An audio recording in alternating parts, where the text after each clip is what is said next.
तो चलिए जीवन परिचय जानते हैं रविदास जी का। कि इनका जीवन परिचय क्या रहा, क्या था। कहा जाता है कि संत शिरोमणि, इसके नाम से जाना जाता है संत शिरोमणि श्री गुरु रविदास जी महाराज। इतनी बड़ी उपाधि क्यों दी गई एक ऐसे व्यक्ति को जिसे हम समाज में एक स्पेशल नाम जो दिया गया है हमारे वर्णों के द्वारा, कहा जाता है चमार। और उस समय की व्यवस्था, और इन्होंने एक शब्द रखा था, मन चंगा तो कठौती में गंगा। ऐसा क्यों रखा था? ये क्या था मन चंगा और कठौती में गंगा? इन सारे तथ्यों को हम लोग जानेंगे। पहले इनके जीवन, मरण और इनके जन्म स्थान के बारे में थोड़ी सी चर्चा करेंगे। इसके बाद इनसे जुड़ी हुई कुछ कहानियों को भी जानेंगे कि उस समय के दौर में क्या ये सफर किस तरीके का रहा इनका। इन सारे तथ्यों को कहा जाता है कि अपनी वाणियों से पूरे संसार में संचार किया। किसका? सच्चाई का, मानवता की ज्योत जलाई, जो आज हम सभी परमात्मा के बारे में अपने ज्ञान को उज्जवल करेंगे, जिन्हें हम गुरु रविदास कहते हैं। यानी कि एक इन्होंने कहा कि हर इंसान के अंदर एक ही ज्योति है। भले हमारे चेहरे बनावट अलग अलग है, लेकिन इंसान के अंदर एक ज्योति है, ज्वाला है, जो प्रकाशित करती है, जिसे अन्य ग्रंथों और भावों में देखा जाए तो कहा जाता है आत्मा।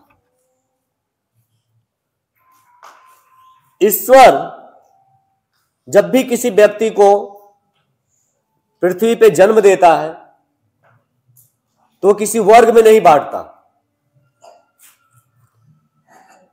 ईश्वर उसको इंसान बनाकर धरती पर भेजता है, लेकिन मानव क्या करते हैं?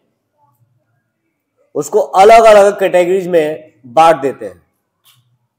और अलग अलग कैटेगरीज में बांटने के कारण आज हमारे समाज में इस तरीके की विभिन्नताएं देखी जाती हैं।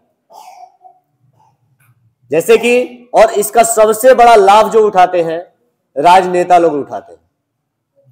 नेता लोगों का काम ही होता है झूठ सच बोलना। सही तो अगर कोई हो, कोई आज के वर्तमान में अगर नेता कहा जाए, कोई सच्चा नेता, तो दिखता नहीं है। हाँ, पहले के वो नेता नहीं, महापुरुष थे। उन्होंने अपना बलिदान दिया और बलिदान का नतीजा देखो।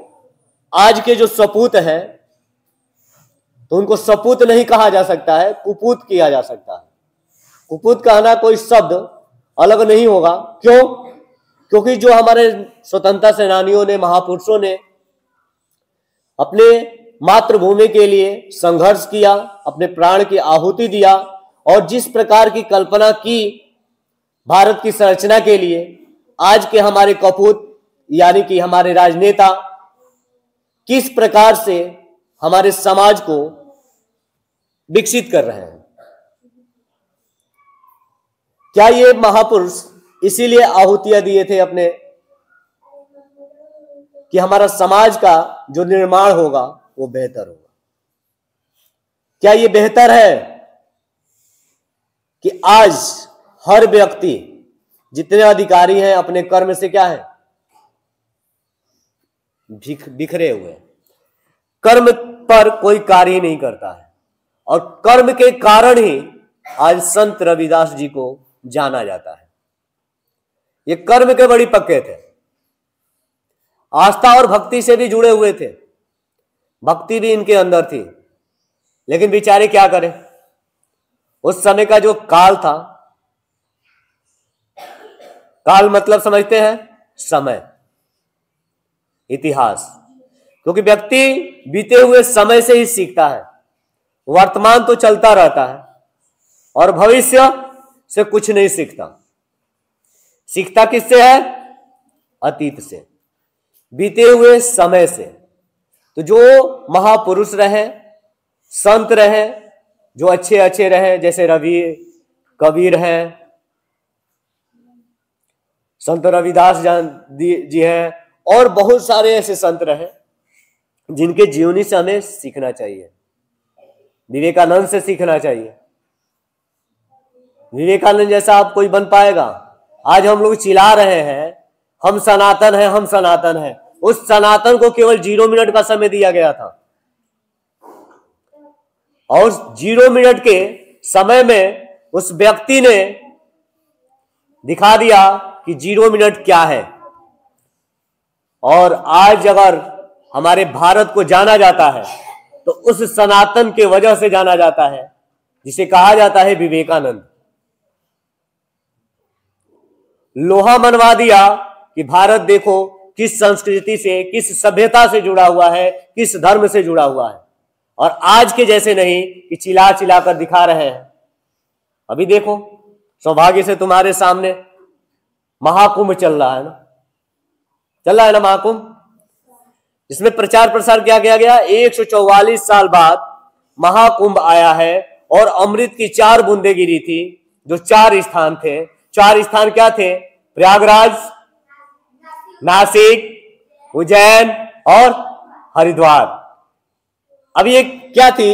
ये कहानियां जो थी कि 4 बूंद अमृत के गिर गए थे और 1 बूंद प्रयागराज में गिरा था, और जिसको पीने के लिए लोग इतने आशाही में गए हैं कि पता चल रहा है कि कोई 48 घंटा से जाम में फंसा हुआ है, तो कोई 42 घंटा से जाम में फंसा हुआ है।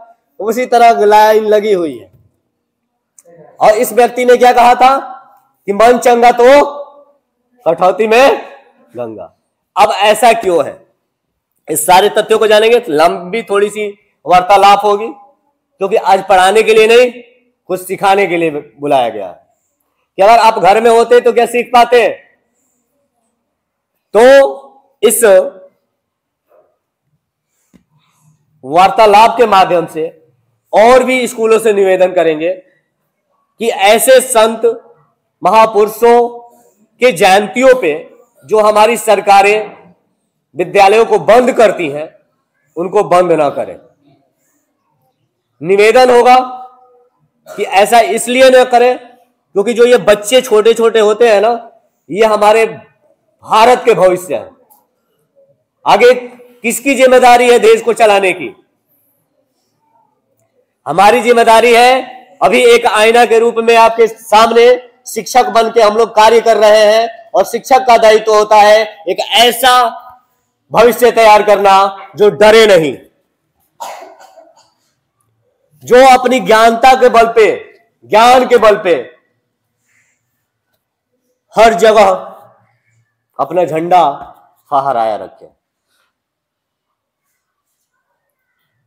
लेकिन दुर्भाग्य है हमारे प्राचीन समय के टीचरों का, पता नहीं किस तरीके के अपनी जिम्मेदारियों को निभाए हैं, किस तरीके के भविष्य को तैयार किए हैं कि आज के लोगों को देखो, अधिकारियों को देखो, लोग इतने डर गए हैं कि सामने गलती हो रही है फिर भी बोलने की औकात नहीं रखते। हमारा तो सौभाग्य है कि हमारे शिक्षक जो मिले, भगवान के रूप मिले, कि अपनी जो अनुभव और ज्ञान रहा आज देकर हमारे अंदर भेजे हैं, कि आज हमारे अंदर इतनी क्षमता है कि आंख में आंख मिलाकर बात कर सकते हैं। गलत अगर किए हो तो, चाहे तुम कोई भी हो, लड़ने की क्षमता रखते हैं। क्यों? क्योंकि हमारे शिक्षक ने हमको सिखाया है कि गलत पे कभी झुकना नहीं, और गलत होकर गलत देखकर रुकना नहीं। गलत करने वाला से ज्यादा दोषी होता है गलत देखने वाला। अगर किसी के साथ गलत होता है और आप देख रहे हैं, तब उससे बड़ा दोषी आप हैं, जो आप गलती को देख रहे हैं। चले इनके जीवनी पे थोड़ा सा जानते हैं, क्योंकि देखिए इनके जन्म पे बहुत सारी घटनाएं ऐसी हैं जो बहुत सारे गूगल से या यूट्यूब से, किताबों से जन्म तिथियां अलग अलग दिखाई जाती है, एक कंफ्यूजन बना रहता है। अब ऐसा क्यों होता है? क्योंकि जिसने अपना विचार रखा, जिसने अपना बुक रखा, अलग अलग तरीके से अपने अपने विचारों को रख दिया। क्योंकि हमने देखा 3-4 जगह सर्वे किया, 3-4 जगह में हमें अलग अलग डिफरेंट तिथियां दिखी इनकी। कुछ लोगों ने कुछ अलग तरीके से बताया, कुछ लोगों ने कुछ अलग तरीके से बताया। तो चलिए जो उसमें से हम भी कुछ अलग तरीके से बताते हैं। हो सकता है कि जन्म तिथि को लेकर थोड़ी सी अलगाव आ सकते हैं, तो राइट इंफॉर्मेशन हमारे पास भी अभी उपलब्ध नहीं हो पा रहा है। जो हमारे सामने है उसको हम रखते हैं।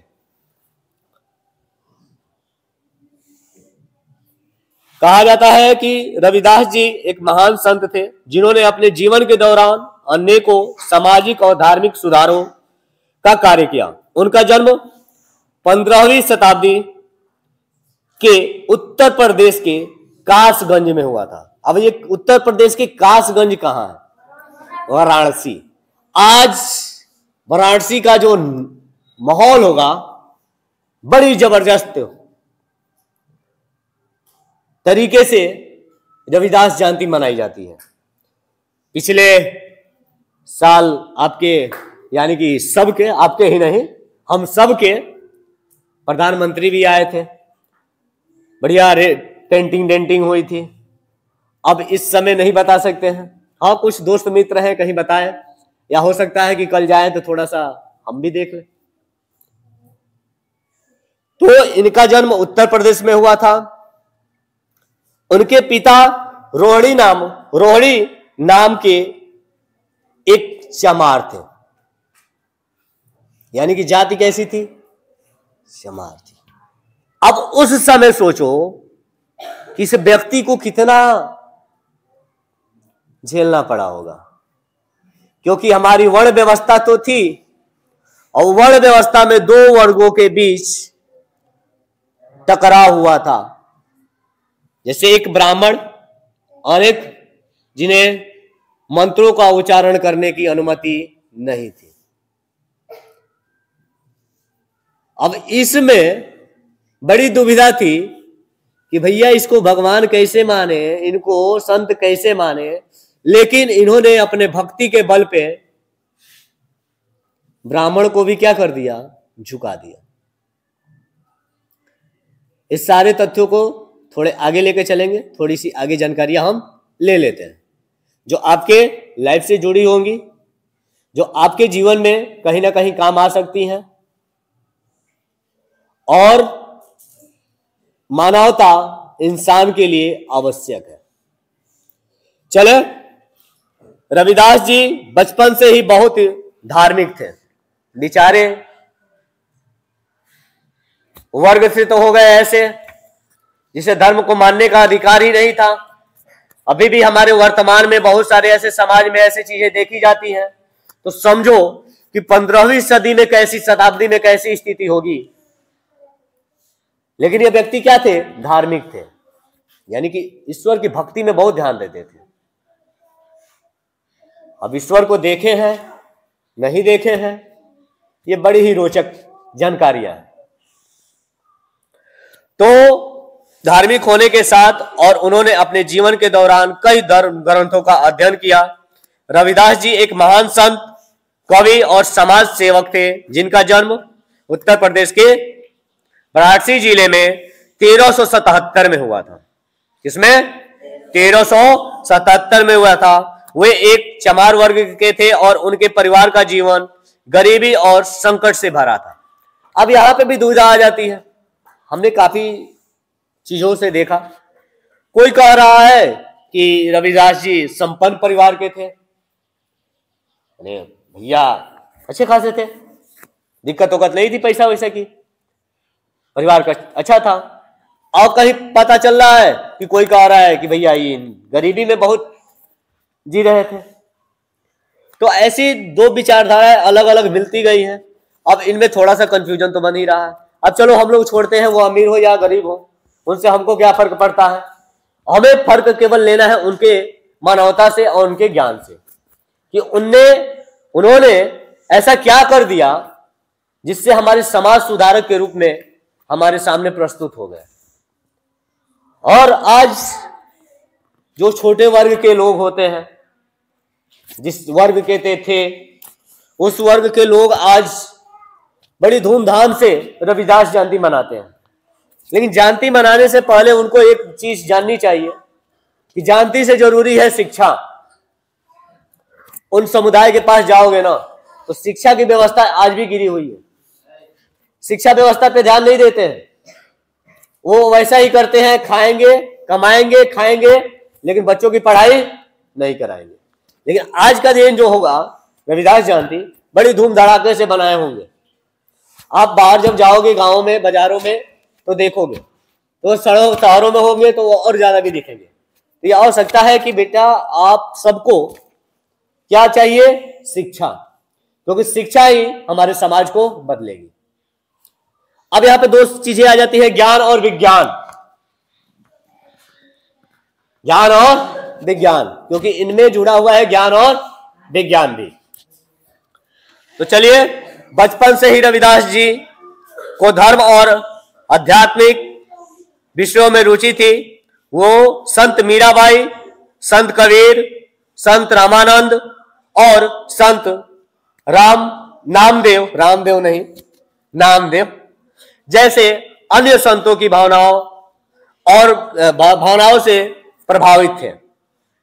एक दिन रविदास जी को दर्शन मिले जब उन्होंने एक गुरु के शिष्यों के समूह में धर्म के उच्च मानकों का उल्लंघन करते हुए मानकों का, धर्म के मानक जो होते हैं ना, जैसे मनुस्मृति है, तो मनुस्मृति कल हम लोग शायद यहाँ पे नहीं, नवोदय यानी कि सैनिक स्कूल का जब जीके हम लोग पढ़ रहे थे तो वहां पे आया था विधि कांड। विधि कांड किसने लिखा था? तो वहां पे आया था मनु।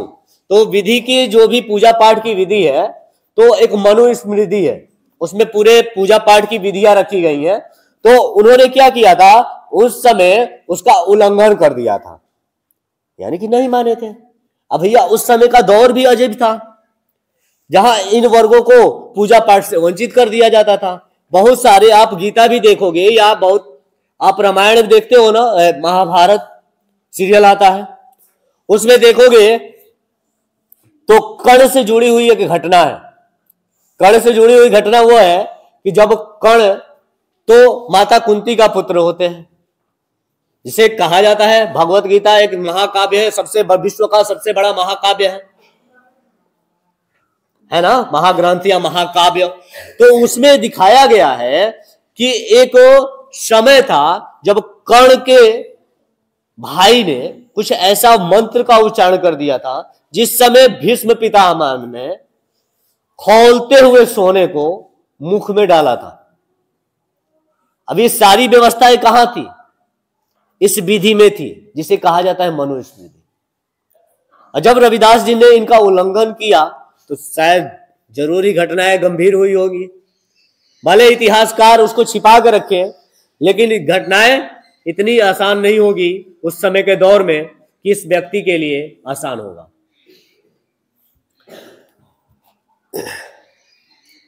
यह घटना उन्होंने अपने आप को धर्म के उच्च मानव से जोड़ने की प्रेरणा दी। इन्होंने क्या किया, ये घटना जो घटी उनके धर्म से जोड़ने की उच्च प्रेरणा उनको प्रदान की। रविदास जी अपनी जीवन कथा में अपने लेखकों के माध्यम से व्यक्त करते हैं। उन्होंने अपने लेखकों में समाज के विभिन्न वर्गों के बीच धर्म के महत्व को बताया और लोगों को धर्म के उच्च मानकों को अपनाने के लिए प्रेरित किया। धर्म का उच्च मानक क्या है? चलो, अभी आप अलग अलग धर्म से जुड़े हुए हो, अलग अलग धर्म से बच्चे आए हो, एक ही धर्म से नहीं ना हो, सब अलग अलग धर्म से हैं, अलग अलग कास्ट से भी है, जो वर्ण व्यवस्था है उसमें भी अलग अलग है।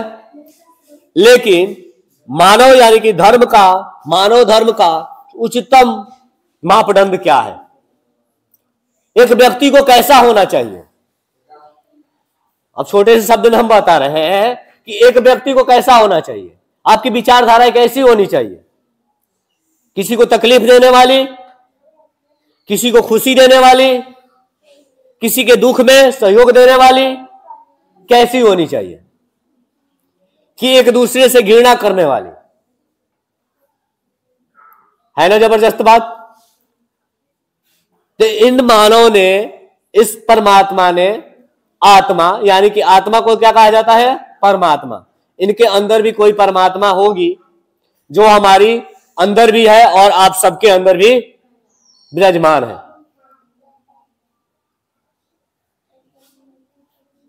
जिसे क्या है? एक ज्योति है, आत्मा है, ज्वाला है, जो हमारे अंदर है, जो हमें बोलने की अनुमति देती है, जिसके कारण हम अनेक कार्यों को कर पाते हैं। रविदास जी ने अपने जीवन के दौरान अपने समाज को संघर्ष के लिए प्रेरित किया, यानी कि जो समुदाय था उनका, समाज था, उनको प्रेरित किया कि बेटा तुम संघर्ष करो। जो संघर्ष करता है वही आगे जाता है, और जो संघर्ष ना करे वही रुक जाता है। जैसे कहा जाता है, बहते हुए जल में काई नहीं लगती, लेकिन वह रुके हुए जल में गंध आ जाती है।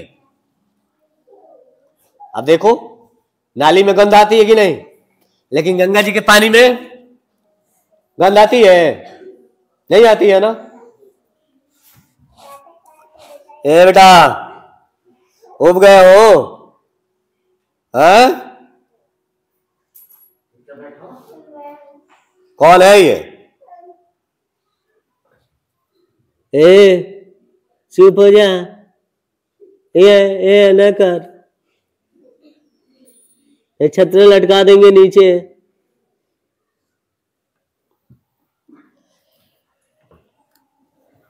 तो आज का जो दिन है क्या है? माघ पूर्णिमा, जिसके कारण आज महाकुंभ में बहुत जबरदस्त क्या लगा है? इस दिन भी लोग अमृत को ढूंढने महाकुंभ पहुंचे हैं। लेकिन एक विचार आया, आज सुबह सुबह हम भी उठे, मन किया कि चलो आज माघ पूर्णिमा है, गंगा जी नहा आते हैं। सुबह 5 बजे उठे, हम भी चले गए गंगा जी। इन गंगा जी जाने के बाद हमें एक रास्ते में एक ख्याल आया कि यार लोग झूठ बोलते हैं कि गंगा जी नहाने से पाप कट जाता है, पाप धोने के लिए गंगा जी नहाते हैं। वास्तव आज एक दिल से बात बता रहे हैं, हमको लगा ना कि गंगा जी जाने के बाद लोग पाप नहीं धोते हैं, और गंगा जी से विनती करना चाहिए कि हे माते, हे गंगे, हमारे अहंकार को क्या कर दो? धो दो, अहंकार धो। क्योंकि अहंकार क्यों शब्द कह रहे हैं? क्योंकि जब गंगा जी के तीर पे जाते हैं ना, किनारे पे, वहां पे शमशान दिखता है, और शमशान दिखाता है कि बेटा जितना तुम अहंकार दिखा रहे हो, जितने तुम धन का घमंड कर रहे हो, जितने तुम पावर का घमंड कर रहे हो, एक दिन तुम्हारा भी गति होगा, इसी नदी के किनारे आओगे और तुमको ऐसे ही जलाया जाएगा। तुम्हारा जो अहंकार है, जो हम है, जो तुम्हारी संपत्ति है, वैसे की वैसी ही रह जाएगी, और तुम जल के राख हो जाओगे, और इसी जल में तुम्हें विसर्जित कर दिया जाएगा। तो किस बात का अहंकार है? क्या ये विचार गलत था? बड़ी सुबह से हमको तंग करके रखा है कि यार वास्तव में गंगा जी को तो झूठ मूठ को लोग बदनाम कर रहे हैं कि पाप धोने के लिए है, गंगा जी में नहाओगे पाप धुल जाएगा, गंगा जी में नहाओगे पाप धुल जाएगा। लेकिन गंगा जी वास्तव में अहंकार धोती है। लोग आज की वर्तमान पीढ़ियां देखो, इतने अधिकारी लोग हैं, 100 अधिकारी को ढूंढोगे ना, 98 अधिकारी जो मिलेंगे भ्रष्ट मिलेंगे, छोटे मिलेंगे, कर्म के पक्के नहीं मिलेंगे। और जिसमें सबसे बड़ा योगदान है हमारे शिक्षक वर्ग का। अभी चले जाओ, भारत में कितने राज्य हैं, कितने जिले हैं? 797 जिले हैं। एक जिले में कितने प्राथमिक विद्यालय होंगे? उस विद्यालय में कितने शिक्षक होंगे? और उस विद्यालय में भेजने वाले या जाने वाले कितने बच्चे होंगे? और एक जिले में कितने प्राइवेट स्कूल वाले होंगे? और किनकी सैलरी अच्छी होगी? ऐसा क्यों है? क्योंकि उन्होंने अपना कर्म नहीं निभाया। अगर आप शिक्षक हैं, आप अपने दायित्व नहीं निभा पाते हैं, तो आपको शिक्षक बनने का कोई भी अधिकार नहीं है। आप त्याग दीजिए, नहीं तो आने वाला भविष्य भी ऐसे ही तैयार होगा। जैसे आप कामचोर हैं, आप भ्रष्ट हैं, वैसे ही हमारे बच्चे भी भ्रष्ट ही अधिकारी बनेंगे। वो भी बैठेंगे, काम कराना है, चलो 20,000 दो, 50,000 दो, लाख रुपया दो, जैसे आज के अधिकारी कर रहे हैं। तो पहली चीज है, गलत चीजों से आपको क्या करना है? सीखना है। तो अब बताओ, अहंकार गंगा जी में धोने के लिए हम क्या गए हैं? पाप धोने के, अहंकार धोने। अमृत मिलेगा कि अहंकार मिलेगा? जब भी मन में अहंकार आए ना, यार हमारे जैसा तो कोई है ही नहीं, हम ही हीरो है, हम ही विलेन है, हम महाराजा है, हमारे आगे सब जीरो है। तो कभी गंगा जी के तीर पे जाना और देखना, जब शमशान घाट पे किसी की चिता जलाई जाती हो, चिता जलते हुए कितने लोग देखे हो? कैसा लगा? तो जैसी गति वो होती है, वैसी गति हर लोगों की होने वाली है। और जितने धन के लिए हम ललायित हैं, यार ये भगवान और ही कमा ले, भगवान और ही लूट ले, इसका लूट ले, उसका लूट ले, इसका लूट ले, और लूट लूट के भरते जा रहे हैं। एक दिन आएगा कि वो इसी तरह जल के खाक हो जाएगा। तो इस संबंध में इस संत का ऐसा ही कुछ विचार जुड़ा हुआ था। अब ज्यादा समय नहीं लेंगे, थोड़ा एक छोटी सी कहानी पे चलते हैं और खत्म करेंगे, क्योंकि बात करेंगे तो ज्यादा लंबी होगी। ठीक है, अब छोटी सी बात करते हैं कि मन चंगा कठौती में गंगा काहे कहा गया, कि इनके बारे में थोड़ी सी विशेषता भी जान ले। चलो थोड़ा सा जान लेते हैं, 2, 4, 5 मिनट, इसके बाद उस पर चलेंगे। मन चंगा और कठौती में गंगा। माघ पूर्णिमा, आज कितने लोग नहाए हैं गंगा जी? कोई नहीं नहाया है? चलो अच्छी बात है, क्योंकि आपका कर्म है पढ़ाई। बेटा आपका काम क्या है? पढ़ाई। संत रविदास जी ने क्या किया कि बेचारे, इसी साथ हम दोनों कहानियों को जोड़ लेंगे, आपके भी और उनकी भी। वो सुबह सुबह उठ जाते थे और जाति के तो संभारते। तो इनका काम क्या होता था? जूता सीने का, जूता बनाने का। कि सुबह सुबह उठ के जूता बनाते थे। एक पंडित जी हुआ करते थे। पंडित जी, तो पंडित जी जानते हो? पंडित जी से याद हंसी भी आ रही है, कुछ बच्चे यहाँ पे हैं तो हंस भी रहे हैं, तो आप बुरा मत मानिएगा, ठीक है? हम किसी पे कटाक्ष नहीं कर रहे हैं, और जिस हम प्रोफेशन पे खड़े हैं, कटाक्ष करने का अधिकार भी हमारे पास नहीं है, क्योंकि हमारे लिए बेटा आप सब समान हो, किसी भी वर्ग से हो, किसी भी जाति से हो। जिस तरीके से हमारे शिक्षकों ने हमको सामान्य माना, उसी तरीके से आप सब हमारे लिए क्या हो? सामान्य हो। एक कहानी जुड़ी हुई है, उस कहानी पे चलते हैं। तो पंडित जी क्या करते थे? राजा महाराजा जो थे ना, तो काशी में था, काशी यानी कि बनारस। तो वहां के जो राजा थे, तो राजा जी का एक पूजा पाठन की जो विधि होती थी, तो पंडित जी रोज जाते थे आप पूजा करने, सुबह सुबह चले जाते थे। तो सुबह सुबह संत रविदास जी अपना जूता वूता रहते थे। तो कहते थे कि ऐसी बात है, आप क्यों नहीं चलते हैं गंगा जी नहाने? कहते थे कि हमको इसी से फुर्सत नहीं मिला, इसी से देखिए अगर काम नहीं अपना काम करेंगे तो गंगा जी कैसे नहाएंगे, क्या खाएंगे? तो हमेशा जाते थे। तो वो क्या करते थे, उनका एक और भी काम होता था। जब वो जूता बनाते थे तो अपने जूते का एक रोज जूता दान कर देते थे, यानी हर रोज एक जूता दान कर देते। तो 365 दिन में कितना जूता दान कर दिए? 365 जूता दान कर दिए। आप समझ जाओ, वो अमीर हो तब भी ठीक है भैया, गरीब है तो उस समय बड़ी दुविधा वाली हो गई, क्या जूता कैसे दान कर देता है। तो उस समय के जो उनके पिताजी है ना, बड़ी चिढ़ जाते थे। भाई जाहिर सी बात है, करनी लावर नहीं, अब दानी बाबा बने हो, दान कर रहे हो। तो जब जूता दान करते थे तो वो क्या करे, पंडित जी जा रहे थे तो उन्होंने कहा कि ठीक है, ऐसी बात है कि आप राजा जी का तो पूजा पाठन करने के लिए जो भी धन देते हैं वो देते ही हैं, हमारे ओर से भी 1 रुपया ले लीजिए, यानी कि कुछ धन दे दिए और गंगा जी को दे दीजिएगा। अब गंगा जी को दे दीजिएगा तो पंडित जी कहे कि ठीक है भैया, हम जा रहे हैं। पंडित जी का रोज भैया, पंडित जी लोग को बहुत वो मानते थे, यानी कि धर्म से तो जुड़े हुए थे, धार्मिक थे ही, लेकिन बेचारे वर्ग से अलग थे। तो पंडित जी क्या करते थे, उसमें देखिए सारे पंडित जी लोग उस समय के बुरे नहीं थे। अगर सारे पंडित जी लोग बुरे होते तो आज ना अंबेडकर आए होते और ना ही संत रविदास आए होते। तो सबको हम एक साथ नहीं ले सकते।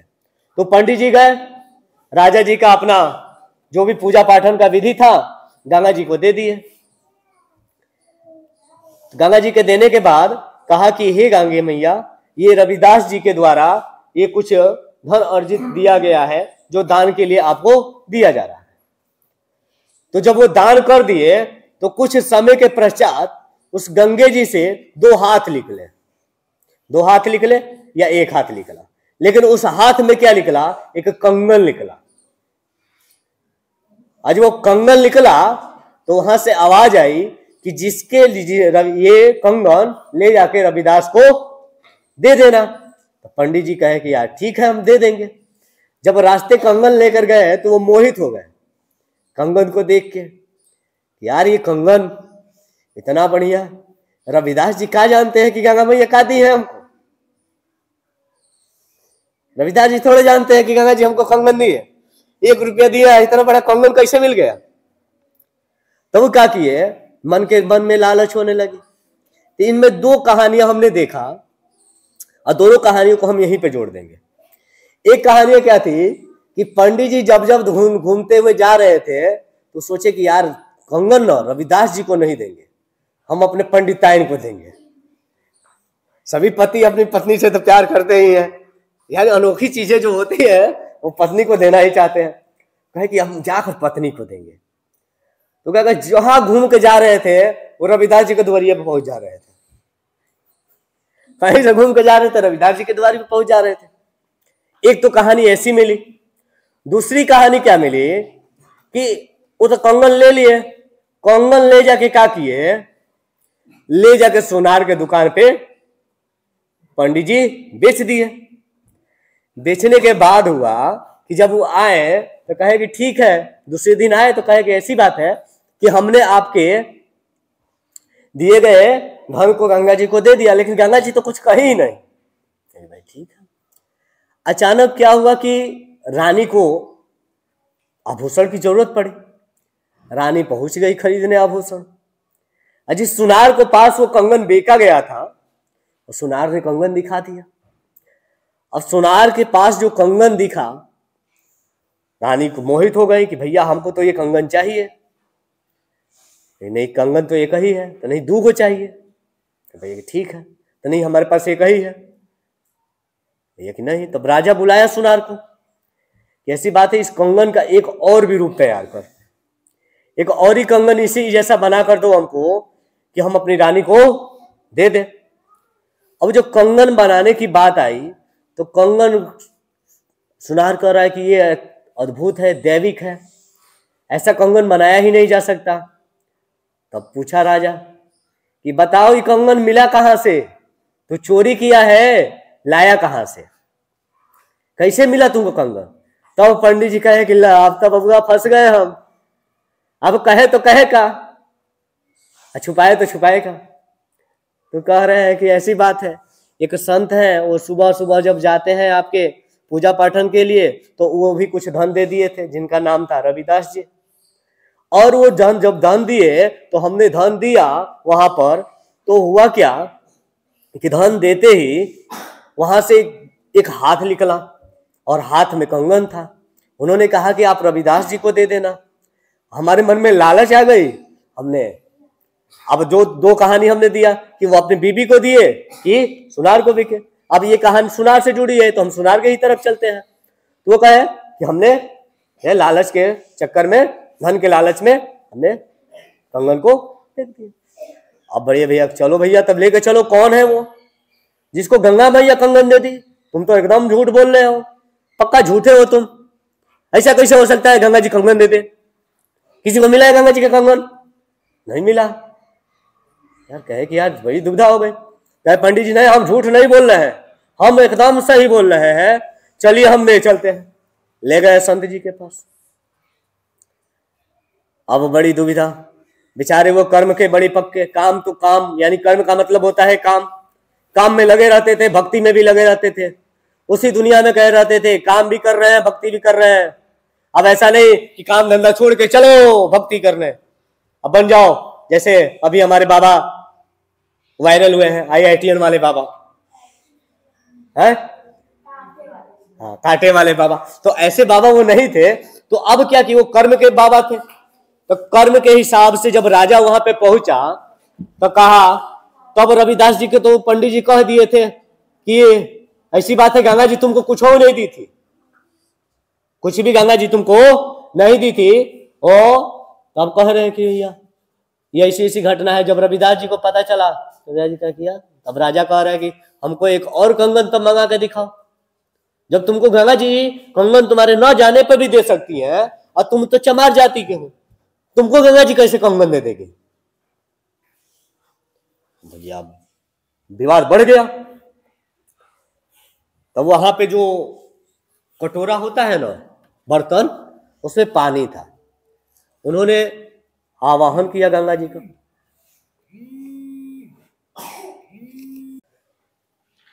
तो पंडित जी तो झूठ बोले थे, आवाहन किया रविदास जी ने। अब राजा को, अब सबको तो झूठ ही लग रहा था कि कैसे भैया कंगन मिल जाएगा। आवाहन किया, फिर उसी बर्तन से फिर एक और हाथ निकला और फिर उसमें भी एक कंगन निकला। अब सोचो, तभी कहा गया था मन चंगा तो कटौती में। लोभ नहीं था, लोभ के साथ साथ उन्होंने सिखाया कि आप अपने काम का कुछ हिस्सा आवश्यक मंद को भी दीजिए। तो बेटा आप सीखिए कि अगर जब आप बड़े हो तो आप अपने कमाई का कुछ हिस्सा ऐसे लोगों को दीजिएगा जहां पे शिक्षा ना हो। जिस परिवार में शिक्षा ना हो तो एक जिम्मेदारी आप उठाइएगा, अगर आप 50,000 कमाते हैं उसका 10% भी उठा ले महीने का तो कितना हो जाएगा? 50,000 का 10% 5,000 और एक साल का 60,000। आज किसी स्कूल में जाओगे, जैसे मान लो हम ही लोग पढ़ा रहे हैं, तो हम लोग की खूब कितनी फीसें हैं सब तो जानते हैं। तो अगर एक बच्चे का फीस तुम उठा लो, अगर वो बच्चा कहीं भविष्य में कुछ बन गया तो तुम्हारी पूरी पीढ़ी, उसकी पूरी पीढ़ी तुम्हारे लिए क्या करेगी? याद रखेगी, क्योंकि वो अपने हर पीढ़ी से बताएगा कि इस व्यक्ति ने हमारे लिए इतना किया है। आज रविदास जी मानवता दिखाएं कि न होते हुए भी या होते हुए भी लोगों को क्या करते थे? दान करते थे। तो आप भी लक्ष्य बनाइएगा कि जब हम युवा हो, जब हम कमाने योग्य हो, तो हम अब फ्यूचर में एक गरीब बच्चे को पढ़ाने की जिम्मेदारी उठाएंगे।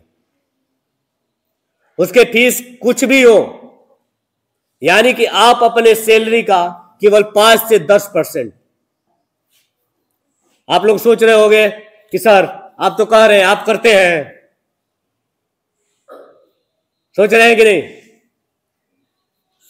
आ रहा है कि नहीं विचार? नहीं आ रहा है? हम करते हैं। आज स्कूल हम चला रहे हैं ना, तो इतनी संख्या में कम से कम 20 लोग होंगे जिनके स्कूल का फी नहीं लिया जाता है। खुशी होती है हमको, आज भले हमको कष्ट होता है, लेकिन अंदर से खुशी होती है कि यार हम कोई भी नौकरी कर लेते ना, एक भी बच्चे को नहीं पढ़ा पाते।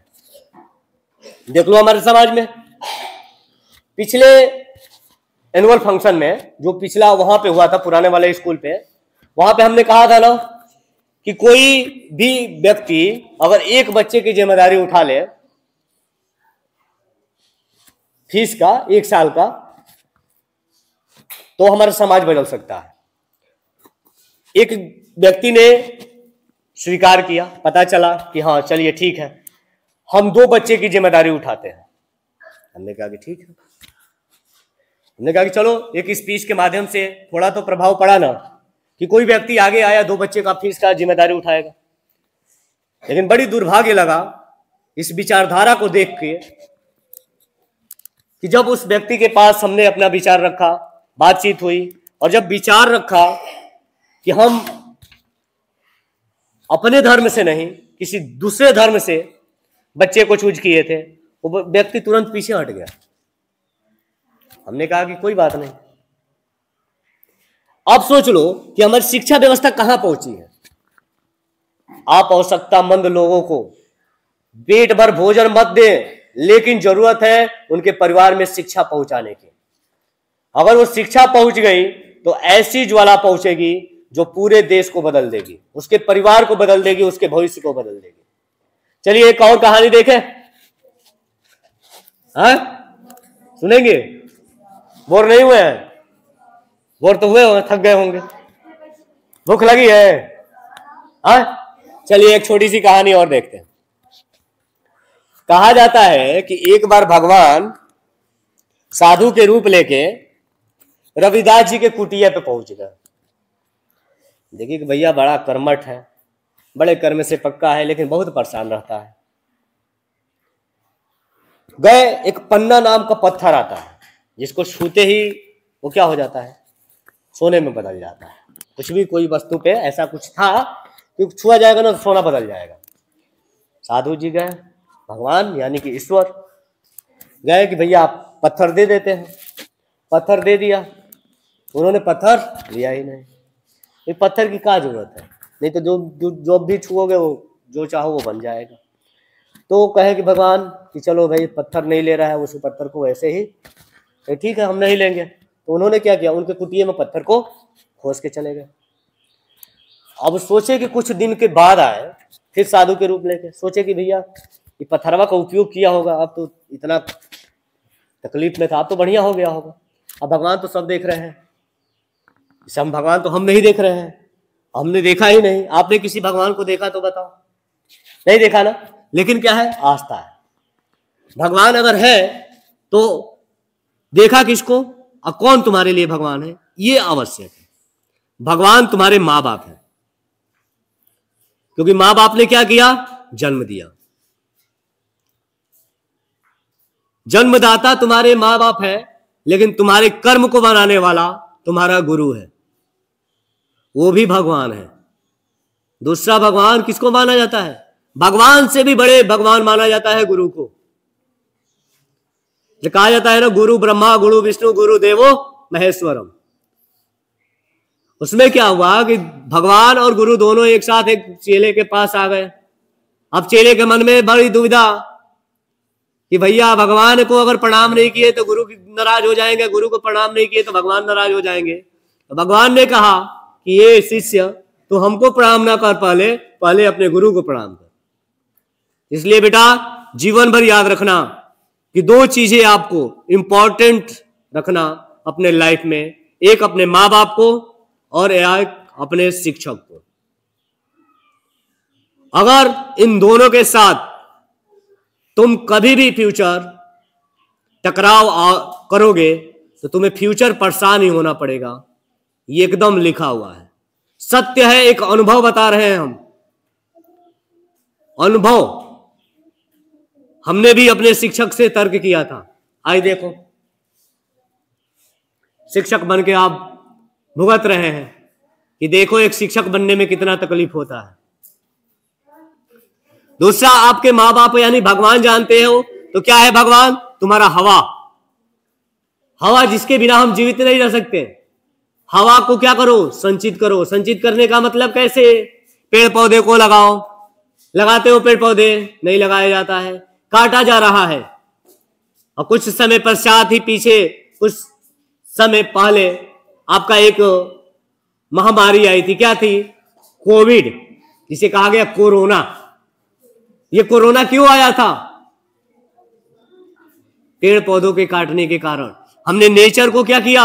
परेशान किया। नेचर ने हमको परेशान किया कि 2 सालों तक हमको अंदर बंद कर दिया। तीसरी चीज है आपका जल, जिसे कहा जाता है जल ही जीवन है। अब विज्ञान में पढ़ेंगे तो आप जानते हैं कि पीने योग्य कितने पानियां हैं? जानते हैं या नहीं? जानते हैं ना कि नहीं जानते हैं? जानते हैं ना? नहीं जानते हैं तो आगे जाकर जानेंगे कितना पीने योग्य पानी है। तीसरा, पृथ्वी जिस पे आप जीवित हैं, जिस पे आप अपना क्रियाकलाप कर रहे हैं, ये भगवान है। चौथा, आपका सूर्य, जिससे हमें ऊष्मा मिलती है, ये भगवान है। वास्तव में इनके कारण ही हमारा जीवन चल रहा है। तो सुबह सुबह हमें उठने से बिस्तर छोड़ने के बाद पहले धरती माता को प्रणाम करना चाहिए। कितने लोग करते हैं बिस्तर छोड़ने के बाद? करते हो? नहीं करते हो ना? तो चलो आज से संकल्प लो कि जब हम बिस्तर छोड़ेंगे तो पहले हम धरती माता को प्रणाम करेंगे। कितने लोग तैयार हैं?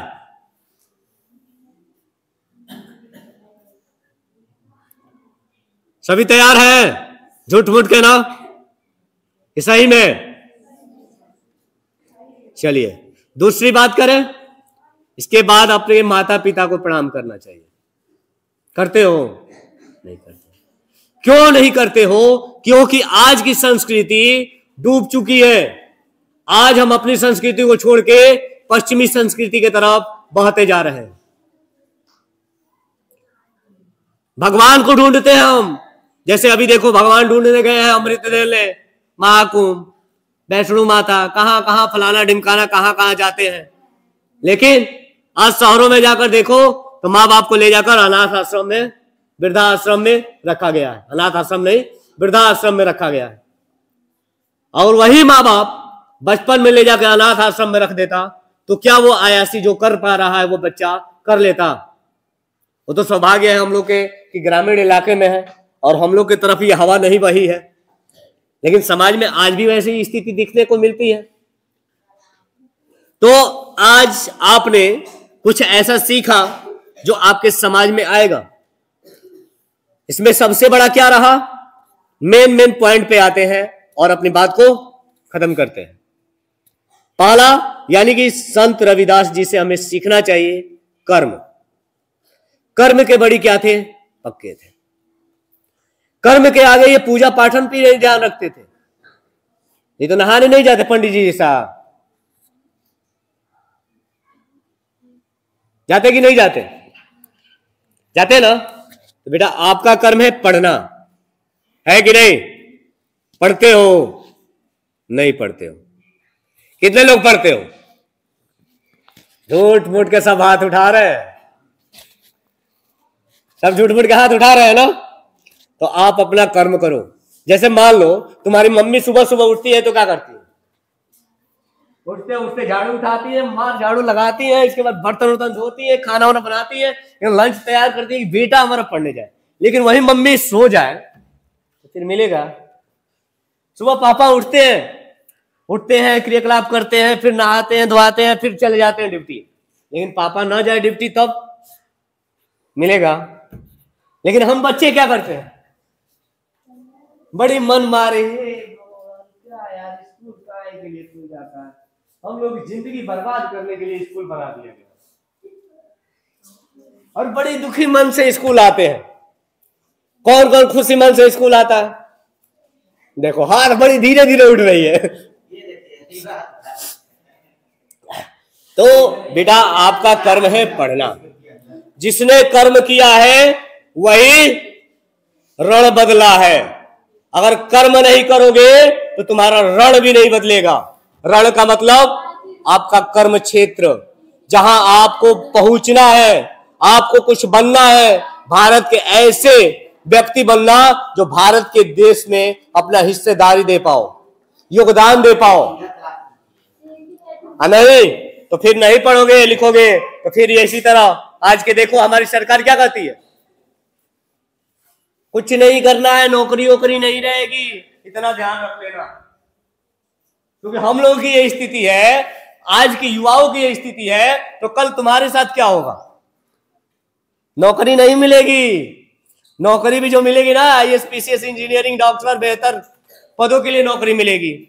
छोटी छोटी नौकरियों पे देख लो, पहले बड़ी दुर्भाग्य था, गरीब बच्चा होता था चलो नेवी में चला गया, एयरफोर्स में चला गया, पुलिस में चला गया। अब क्या हो गया, 5 साल रखोगे, 5 साल के बाद आ जाओ बाहरी।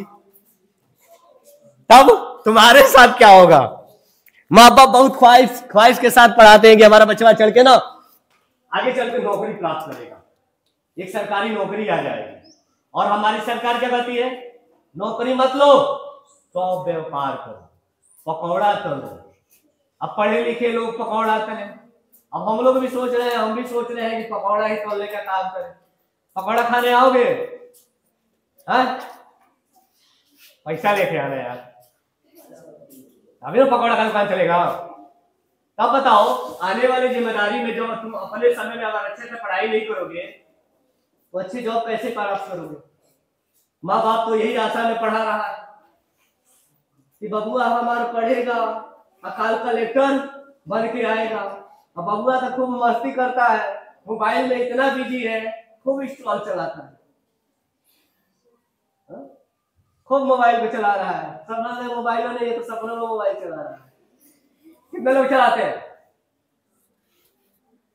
सपनों में मोबाइल? कितने लोग चलाते हैं? नहीं चलाते हो, झूठ बोल रहे हो सब। हाँ, अब सोच लो, बड़ी दुर्भाग्य है आज की युवाओं की और आज के अभिभावकों की कि इतना गलत होते हुए भी आज अगर आवाज उठा दो ना कि सरकार की जिम्मेदारी होनी चाहिए नौकरी देना है, सरकार की जिम्मेदारी है नौकरी देना, तुम्हारे पास योग्यता ही नहीं है, नौकरी मांग रहे हो, सरकार वैकेंसी ना दे तो योग्यता की क्या मतलब है?